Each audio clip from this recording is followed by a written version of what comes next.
다음은 바디메오 사건의 설교를 어떤 스피칭과 포인트는 어떻게 구성하고 어느 타이밍에 이 설교를 하여야 효과적으로 성도들에게 설교가 이해되고 각인이 돼서 현장에서 쓸 수 있는가에 대한 내용입니다.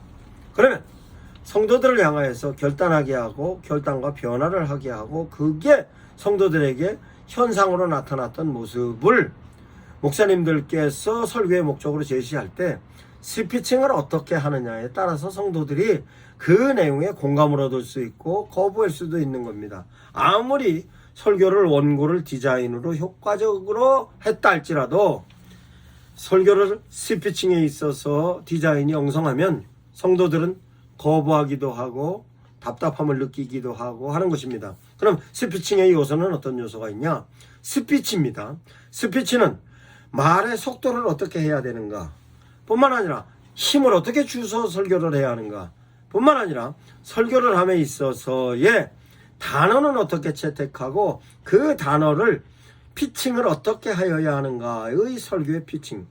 네 번째로는 설교를 함에 있어서 어느 부분에서 숨을 쉬고 가고 어느 부분에서 쉬어야 되느냐의 설교의 포즈입니다. 그러면 바디메오의 사건의 설교를 할 때 결단을 목적으로 할 때의 말의 속도와 변화를 목적으로 할 때 말의 속도와 유지에 관련되고 성장으로 할 때 말의 속도는 달리해야 하는 것입니다. 그 말의 속도는 1분의 단어를 내가 몇 개를 쓰는가로 성도들을 향하여서 말의 속도가 빠르면 성도들이 불안해할 수 있습니다. 말의 속도가 너무 느리면 성도들이 깝깝해할 수 있어요. 그러니까 설교하는 목적이 무엇고 어떤 효과를 얻을 건가에 대한 내용을 목사님께서 숙고하셔서 거기에 따른 말의 속도를 정해야 하는 것입니다. 그러면 말의 속도와 함께 목사님들께서 이런 부분에 힘을 줘야 되겠다, 이런 부분에 힘을 빼야 되겠다 하는 것으로 설교할 때의 스피칭의 파워를 구성해야 하는 것입니다. 그러면 스피칭의 파워는 내가 포인트를 어디에다 둘 것인가, 결단의 포인트를 둘 것인가, 변화의 포인트를 둘 것인가, 아니면 성도들을 향해서 바디메오 설교를 통해서 진단의 포인트를 둘 것인가, 아니면 방향 제시의 포인트를 둘 것인가에 따라서 파워를 어느 부분에 둘 것인가가 나오는 것입니다. 그래서 파워는 힘을 줄 때 힘을 주고 힘을 뺄 땐 빼야 되는 것이 성도들로 하여금 효과적으로 그 메시지를 이해하는 것뿐만 아니라 각인시키는데 꼭 필요한 것입니다. 뿐만 아니라 설교를 함에 있어서 설교할 때 피칭은 어떤 피칭을 해야 하는가, 즉 설교할 때 개념으로 피칭을 할 것인가, 명제로 피칭을 할 것인가, 스토리로 피칭을 할 것인가. 명제로 피칭을 할 때에 스토리로 피칭을 할 때에 그 차용하는 단어는 어떤 단어를 쓸 것인가 뿐만 아니라 문장을 구성할 때 그 문장은 성도들로 하여금 귀납법적 문장을 쓸 것인가, 연역법적 문장을 쓸 것인가, 이 문장에 관련된 내용을 성도들을 향해 의문형으로 풀 것인가 아니면 명령형으로 풀 것인가, 이거에 관련된 내용을 피칭으로 정리를 해야 하는 것입니다. 이것이 성도들로 하여금 어떤 단어를 차용하고 어떻게 명제화하고 어떻게 스토리화했는가에 따라서 성도들은 그 내용을 효과적으로 이해하게 되는 것입니다. 그러면 그 목적과 내용에 따라서 스피칭에 대한 것을 바디메오 설교를 어떤 목적으로 할 건가, 어떤 내용으로 할 건가에 관련된 내용을 목사님들께서 유념하셔서 스피칭의 피치로 구성하시기 바랍니다. 다음은 스피칭 하는 데 있어서 목사님들의 설교를 듣다 보면 어떤 목사님은 설교를 빨리 하는데도 깝깝하지 않고 부담되지 않고 어떤 목사님은 천천히 설교를 하는데도 굉장히 부담스러운 경우가 있습니다. 그것은 스피칭에 있어서 어느 시점에서 숨을 쉬고 어느 시점에서 쉴 거냐에 대한 것입니다. 이 같은 내용을 목사님들께서 반드시 원고를 작성하고 그 원고에서 어느 시점에서 한번 쉼표를 주고 어느 시점에서 한번 숨을 쉬고 이와 같이 호흡과 쉼표를 효과적으로 적용을 하여야 성도들은 스피칭으로 선포하는 메시지에 대하여 숨차지 않은 것입니다. 그럼 말씀드렸듯이 바디메오 설교를 결단을 목적으로 할 거냐, 변화를 목적으로 할 거냐, 유지를 목적으로 할 거냐, 성장을 목적으로 할 거냐, 그거를 제사장적인 설교를 할 거냐, 예언자적인 설교를 할 거냐, 선지자적인 설교를 할 거냐, 교육자적인 설교를 할 것에 대하여서 말의 속도, 파워, 피칭, 포즈를 디자인해야 하는 것입니다. 이와 같은 내용을 스피칭으로 디자인하는 것입니다. 그러면 스피칭 할 때 있어서 효과를 극대화하기 위해서 무엇을 포인트로 쓸 건가? 포인팅에 대한 내용입니다.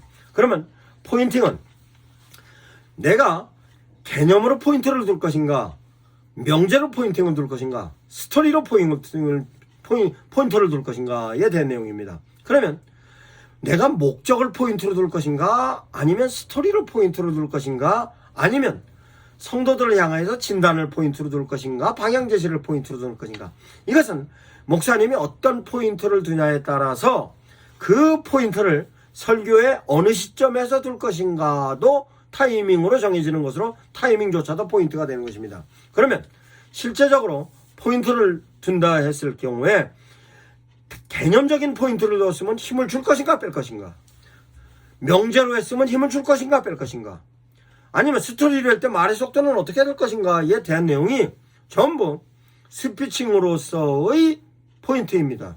즉 언어적인 포인트입니다. 그러면 언어적인 포인트 말고 어떤 포인트가 있느냐, 비언어적인 포인트가 있습니다. 그 포인트는 목사님들께서 설교할 때 제스처는 어떻게 할 것인가, 그 제스처는 전달의 방식에 따라서도 달라지고 목적에 따라서도 제스처는 다릅니다. 뿐만 아니라 중요한 것은 목사님께서 설교를 하실 때 설교의 효과를 극대화하시기 위해서 영상을 차용하는 경우가 있습니다. 그래서 설교와 함께 이 영상이 포인트가 될 수도 있는 것입니다.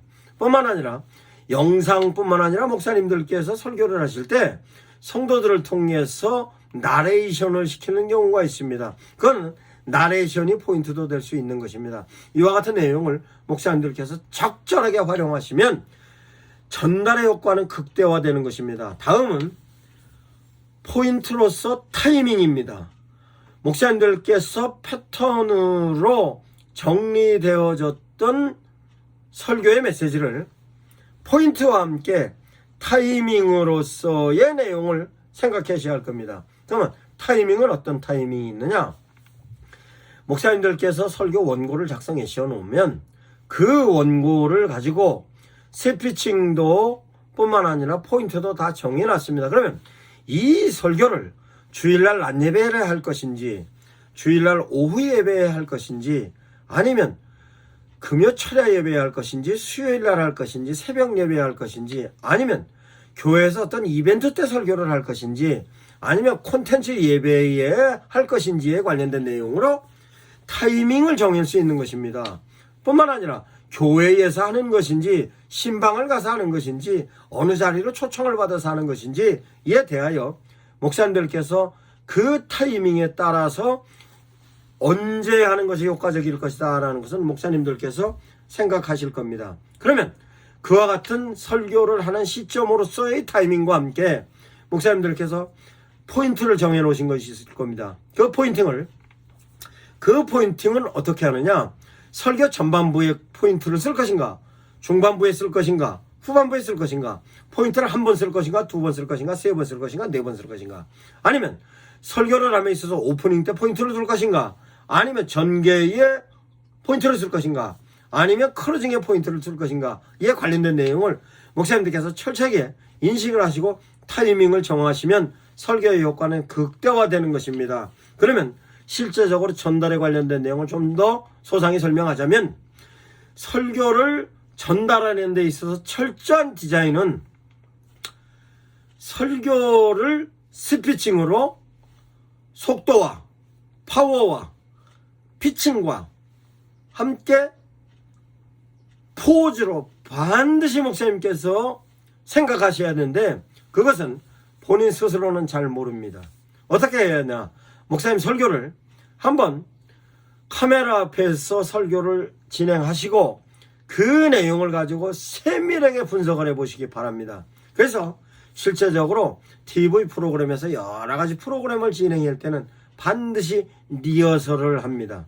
그러면 리허설을 목사님 혼자서 설교에 관련된 내용으로 카메라를 향하여서 외치어서 리허설을 통하여서 목사님들 설교를 한번 분석해 보시면 스피칭이 페이스가 맞았는지, 스피칭의 파워가 제대로 맞춰졌는지, 스피칭의 피칭은 제대로 구성이 되고 있었는지, 뿐만 아니라 스피칭에 있어서 포즈를 통해서 성도들의 향하에 답답하지는 않았는지 볼 수 있는 것입니다. 마찬가지로 포인트를 구성을 하는 데 있어서 포인트가 적절하게 구성이 되어 있는지, 적절하게 구성이 되어 있는 포인트를 통하여서 그 포인트의 효과가 되었는지, 그러면 목사님들께서 설교를 리허설로 하신 거에 대하여 목사님들 스스로가 이건 주일날 적절하겠다, 이건 수요일날 적절하겠다, 주일날 오후에 적절하겠다, 이건 콘텐츠 예배에 적절하겠다, 아니면 이것은 장소가 교회가 아닌 다른 장소에서 설교하는 것이 효과적이겠다, 이거는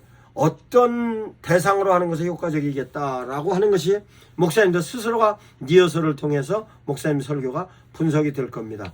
이와 같은 내용을 목사님들께서 철저히 전달에 관련된 내용으로서의 철저하게 준비를 하셔서 설교로 하나님의 메시지를 성도들에게 선포하였을 때 성도들은 목사님의 설교가 얼마나 효과적으로 전달됐냐가 성도들로 하여금 얼마나 은혜 받았냐로 수용이 되는지, 수용이 되면 어느 정도가 수용이 됐는지 알 수 있는 것입니다.